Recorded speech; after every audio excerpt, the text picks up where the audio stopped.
Bonjour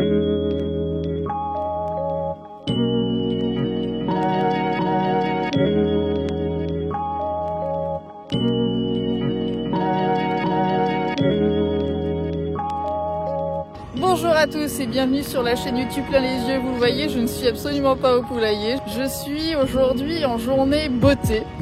Les Beautés, c'est un groupe d'agricultrices de la coopérative Cavac qui se réunit régulièrement autour de thématiques variées, mais toujours avec ce noyau dur de la féminisation des métiers agricoles.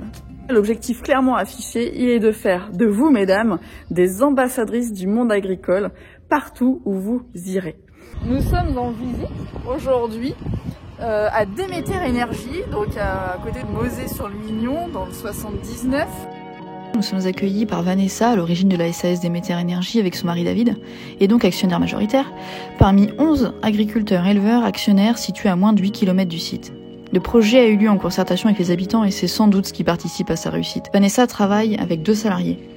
La particularité ici, c'est que l'équipe gère la logistique. Une fois par mois, le fumier est enlevé des fermes et transporté vers le méthaniseur et à l'inverse, le digestat est véhiculé vers les parcelles et pendu sans que l'agriculteur n'ait à intervenir. La SAS gère donc à la fois le méthaniseur et toute la logistique qui le met en lien avec les exploitations agricoles participantes. 21 à 25 000 tonnes de matière sont traitées chaque année, avec incorporation de lait impropre à la consommation dans le processus. Avec la cogénération, le biogaz produit sert à la création de l'électricité vendue en totalité et à une production de chaleur qui est envoyée vers les bâtiments publics du village voisin. Bref, économie circulaire, projet concerté, production d'une énergie verte, toutes les clés sont présentes pour ouvrir des portes vers une agriculture qui se rend service, en même temps qu'elle rend service à la population.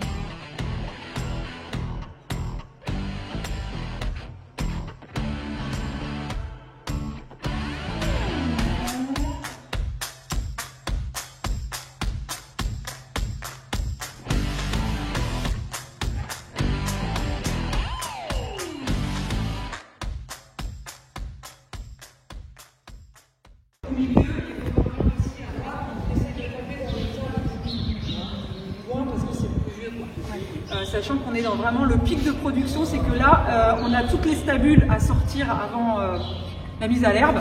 Et donc on est vraiment dans le pic de chez pic. Sachant qu'en fait dans l'année, on a 2 rations. On a une ration hiver où on est justement avec beaucoup de fumier, où on met quasiment pas d'ensilage. En ce moment, on met pas d'ensilage d'ailleurs, du tout. On met un peu d'issues de céréales parce que ça donne l'énergie aux bactéries pour dégrader ça. Les issues de céréales, c'est un peu le bonbon qu'on donne aux bactéries pour leur permettre d'aller chercher vraiment le carbone disponible dans l'ensemble de ces fumiers. Et vous traitez les fumiers différemment. Ah oui, en fait, on a une recette, c'est vraiment comme un gâteau. C'est que je connais exactement le pouvoir énergétique de chacune des matières. Et comme il me faut 500 kW électriques en moteur en sortie, ça veut dire qu'il me faut 225 normomètres cubes de biogaz. Et je sais exactement combien produit en normomètres cubes de biogaz chacune des matières. Et donc j'ai une recette comme un gâteau.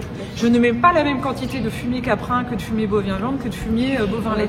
Et également avec les autres matières. Donc là vous avez la chaîne d'incorporation solide. Donc avec le gâteau, la fameuse recette pour faire le gâteau, on prend le télescopique, le godet et on prend chacune des matières avec un tonnage précis que l'on met par-dessus. D'accord.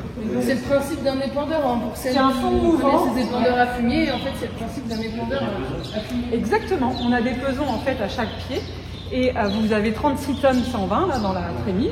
Une méthanisation, le digesteur c'est comme la panse d'une vache laitière avec donc les bactéries qui dégradent la matière organique pour en faire du biogaz, pour libérer le biogaz du moins. Et donc on fait une ration tous les matins comme à un troupeau mais avec des effluents d'élevage. Et donc toutes les heures, il y a un cycle en automatique qui se met en route. Le fond mouvant de la trémie fait avancer la matière. Au bout, on a des hérissons démêleurs avec des pics qui permettent de décompacter les paquets de fumier pour éviter les bourrages.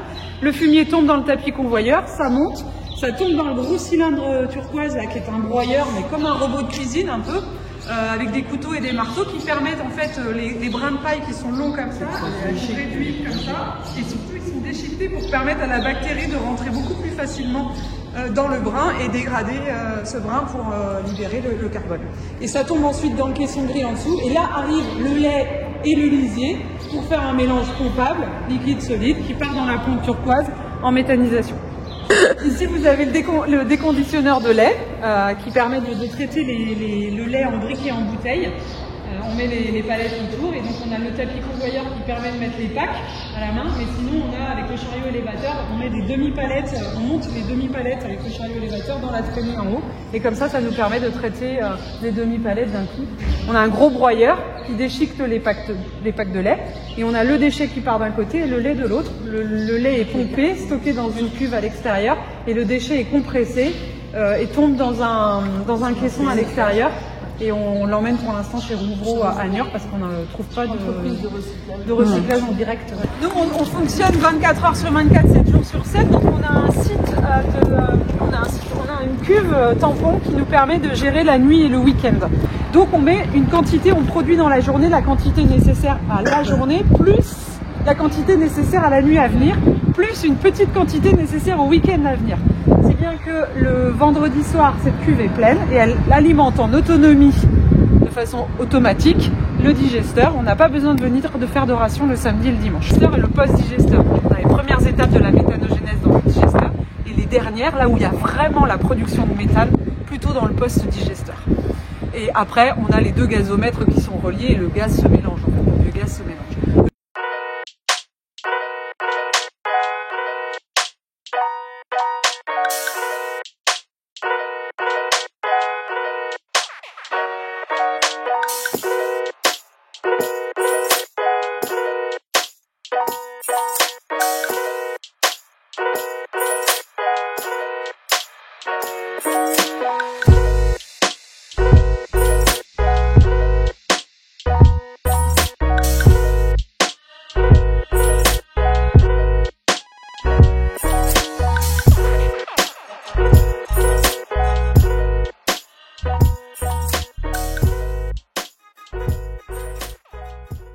Voilà le digestat solide qui est produit donc à partir des effluents que vous avez vus à l'intérieur du bâtiment. C'est une forme de compost où on retrouve toutes les fibres, donc la partie plutôt humifère aussi. Là on voit le gazomètre, on ne doit pas être, je vais pas regarder sur l'ordinateur, on va regarder tout à l'heure. Le gazomètre il repose sur les sangles, donc dans ma cuve là j'ai pas beaucoup de gaz. Oui, parce que plus le niveau monte, Par contre, parce qu'en fait c'est une double membrane. La membrane extérieure elle est gonflée artificiellement par un ventilateur et la membrane à l'intérieur elle oscille en fonction de la production du biogaz. Quand tu as 100% de biogaz, elle est collée à la première. D'accord, excellent. L'été, on chauffe la piscine de Mosée. En fait, on prend le relais sur la piscine de Mosée, elle est verte. Et on prend le relais l'été pour chauffer la piscine. Elle est chauffée avec une chaufferie biomasse bois l'hiver. Et à l'été, au fioul l'été, on s'est substitué la partie fioul. Toute votre production est utilisée localement. Vous n'injectez pas directement. D'accord. On injecte l'électricité produite par le moteur de cogénération dans le réseau, sur le réseau Enedis et on revend dans le cadre d'un contrat avec EDF obligation d'achat. Et par contre, la chaleur, on a fait un réseau de 2 km vers la ville, on envoie de l'eau chaude à 75 degrés et on dessert des sous-stations, la piscine, le collège, les écoles maternelles, la mairie. Et ça revient. Donc en fait, on envoie de l'eau à 75, les calories sont desservies, elle revient à 50 degrés, on la réchauffe avec le moteur. Ce qui est à 75 degrés est distribué à 75 degrés, mais une répartition de chaleur. 1 degré au kilomètre. C'est l'intérêt de servir. Notre piscine, elle n'a pas été fermée l'été dernier par rapport aux évolutions du prix de l'énergie. Elle n'a pas été fermée cet hiver. Bon, c'était bien mérité ce petit pot après cette belle visite riche de connaissances.